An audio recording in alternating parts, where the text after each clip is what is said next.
Okay, in this video we're just going to look at how we can use ratios to divide amounts into ratios and use ratios to find missing amounts. So we've got here divide 350 into the ratio 2:3. Now first of all I want to talk about how many parts this ratio's got, 2:3.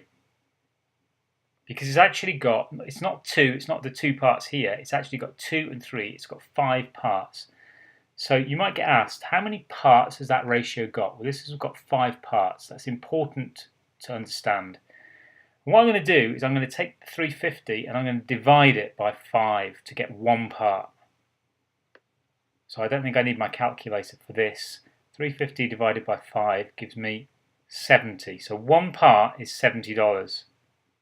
So if the first person or the first thing is 2 70s are 140. And 3 70s are 210. And if we add these together, we get the 350. But that's the first thing to understand, is that this ratio is 5 parts. So have a look at another question. Annie, Bert, Charles, very conveniently ABC, share their business profits in the ratio 2:5:8. So let's just first of all have a look at that. How many parts is that? 15. Okay, not 3, there's 15 parts. If they make 9,000 profit, how much does Bert take? Now, one thing to notice here is as it's written Annie, Bert, Charles, and then we see 2:5:8, Annie gets 2, Bert gets 5, and Charles gets the 8. I just wanted to make sure that you understand that Bert is the second one there, so it's the second ratio there. So I'm going to take their 9,000 and I'm going to divide it by 15. So that gives me 1 part. And then I'm going to multiply it by 5, which is Bert's share of it.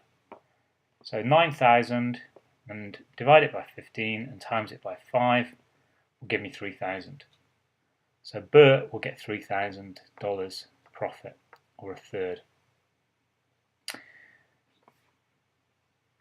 Okay, let's have a look at how we can actually work the other way. So a cake recipe needs butter and flour. 3 parts of butter to 5 parts of flour. If 300 grams of flour are used, so I'm going to put this down here as 300, how much butter will be needed? Now, a lot of ways to think about this, so this is quite an easy problem, so a lot of people can probably see this answer straight away, is I think about these two multiplying together, give these two multiply together. So 5 times the missing number that I'm trying to find, how much butter, so 5 x's equals 3 times 300. So you notice how I did a table, flour and the information we're given for flour, butter part and the x because we don't know it. So this is 900, so x is going to be 900 divided by 5. And that is of course 180 grams. Now there are quicker ways to do it. If you keep that method in your head about this idea that these opposite ones times to give these opposite ones, you can solve some much more powerful ratio problems. Finally, we're going to look at P, Q and R, Paul, Quincy and Roberta, who share some money in the ratio 1:3:6. So let's just take this ratio. That's 10 parts and Quincy gets 3 parts. So Quincy receives 420. So what I'm going to do is I'm going to take the 420 and I'm going to divide it by 3 because Quincy got 3 parts. Now 420 divided by 3 is going to give me 140. And that's 1 part. And I want to know how much money they had, how much the total that they had.